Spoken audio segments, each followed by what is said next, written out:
الشخير حتى الموت. هذا عنوان كتاب ألفه صديقي الدكتور الأسترالي ديفيد ماكنتوش، وأنا من الناس المؤمنين بالعلم الذي جاء في هذا الكتاب والدراسات، لأنه ديفيد من أكثر الناس بجوز اللي بيعملوا أبحاث وقرأوا وكتبوا في حول هذا الموضوع.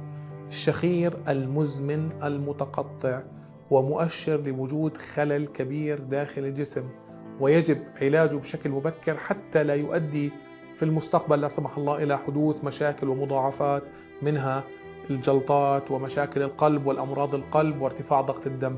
عشان هيك الناس اللي بتشخر بشكل متواصل وبصوت عالي لازم تدور على حل، ولازم تروح وتشوف حل لمشكلتها، لأنه هذا الشخير ليس فقط إزعاج اجتماعي بيؤدي إلى توتر العلاقة بين الزوجين، لأنه بصير في عندنا مشاكل في الصوت ومش عارفين ننام. لا، هذا خلفه شيء قد يهدد حياة الشخص الذي يعاني من الشخير.